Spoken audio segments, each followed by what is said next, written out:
हिंदुस्तान के गांव का एक लड़का जब दुनिया में नाम रोशन करता है तो अच्छा लगता है। और आप तो नसीब वाले हो जी, आपके परिवार ने आपका नाम दिलजीत रखा तो आप जीतते ही जाते हो लोगों को।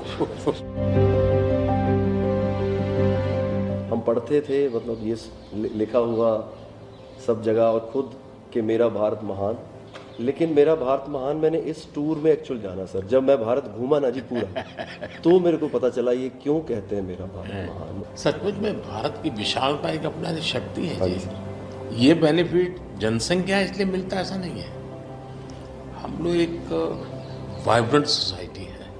आपकी जर्नी से भी सर हम जब देखते हैं तो मतलब आपने कितना अपनी इकाइयों में हिमाचल चले जाना और सब कुछ छोड़ देना और फिर भगवान का इतना आशीर्वाद हो जाना, ये बहुत बहुत मतलब ये भगवान की मर्जी ही है।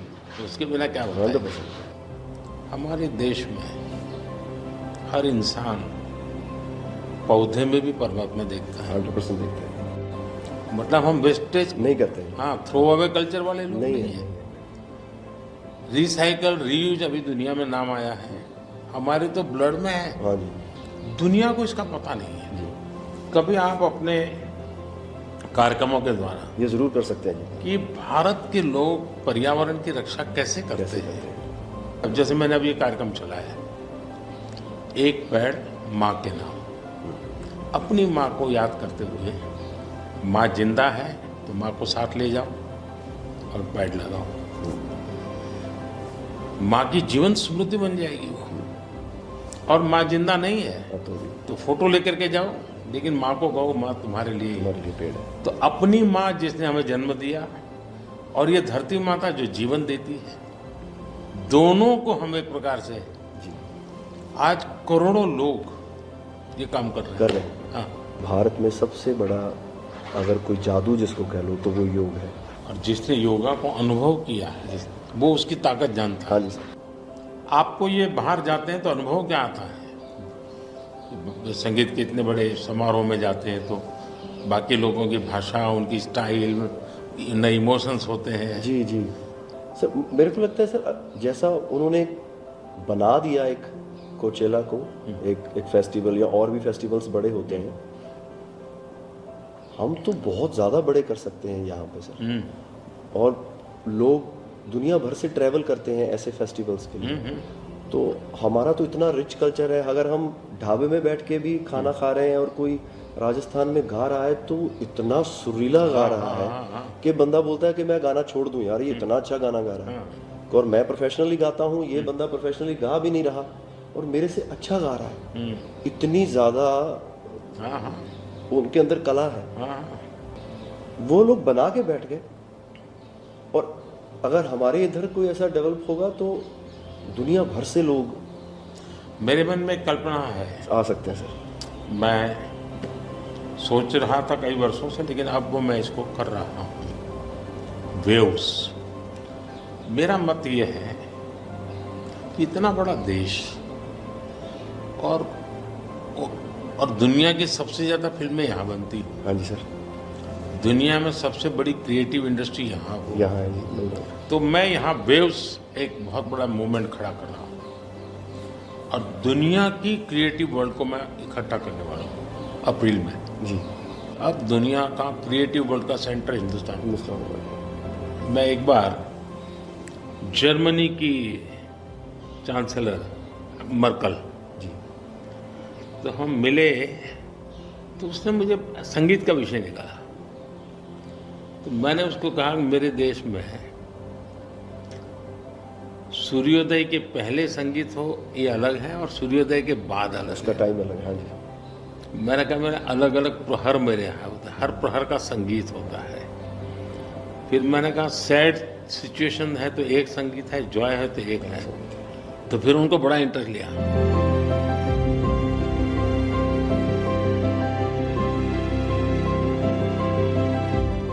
मैं सचमुच में साहबजादों का जो बलिदान है जी सर, लेकिन सिख परंपरा ने उसको जिस प्रकार से निभाया है जी, अद्भुत है। मैं तो पंजाब में रहा हूँ तो मुझे मालूम है, माता गुजरी और 7 दिन तक लोग सोते नहीं और सच्ची जमीन पे सोते हैं जी। हाँ जी। मुझे खुद को बड़ा इमोशनल अपील करता था। हाँ जी, हाँ जी। तो फिर मैंने यहाँ आकर के 26 दिसंबर को हाँ जी, बहुत वीर बाल दिवस मना था। हाँ जी। और मैं देश के हर बच्चा को चाहता हूँ कि वो समझे कि कैसे वीरता होती थी, जी सर। आस्था क्या होती थी। कच्छ के अंदर लखपत में गुरुद्वारा है। 2001 में जब भूकंप आया तो उसको काफ़ी नुकसान हुआ गुरुद्वारा को। गुरु नानक देव जी वहाँ रहे थे तो मुझे बड़ी गहरी चोट पहुँची। तब तो मैं मुख्यमंत्री नहीं था, लेकिन मैं तब एक वॉलेंटियर के रूप में वहाँ कच्छ में काम करता था। अच्छा जी। भूकंप के 9 महीने के बाद मैं मुख्यमंत्री बना। जी सर। तो मैं कच्छ गया और मैंने पहला काम तय किया, मैं एक गुरुद्वारा को बनाऊंगा। बड़ी बात।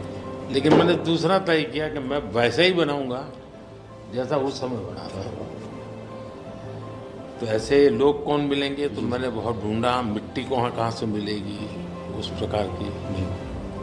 आखिर में मैंने राजस्थान से कलाकारों को लाया, आर्टिस्टों को, और उनके मदद जैसा था वैसा बनाया। ऐसा तो मैंने आपका इंटरव्यू देखा था सर अभी हाल ही में। हाँ, उसमें जब आप अपने माँ और गंगा माँ की बात कर रहे थे, जब आप इमोशनल हो गए सर, वो मुझे बहुत टच किया।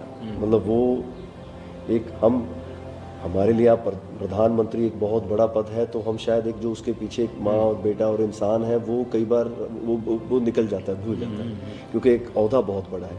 लेकिन वो जब आप अपने माँ को लेके और गंगा मैया को लेके, वो जो आपका वो दिल भरा, वो टच होता है सर। पता चलता है कि ये एक्चुअली ये दिल से बात निकली है, तभी दिल तक गई।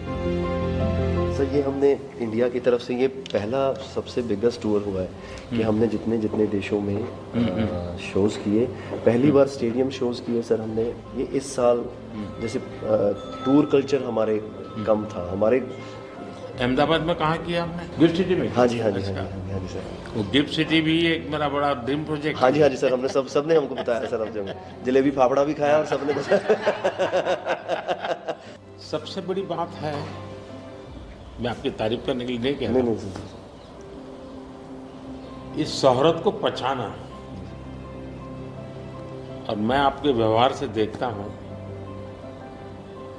लोगों से सुनता हूँ कभी कभी, तो मुझे लगता है कि आपके माता पिता के संस्कार का हो या गुरु की कृपा का हो, आपने सारी चीज़ों को पचाया है, शुक्र है। उछल नहीं पड़े।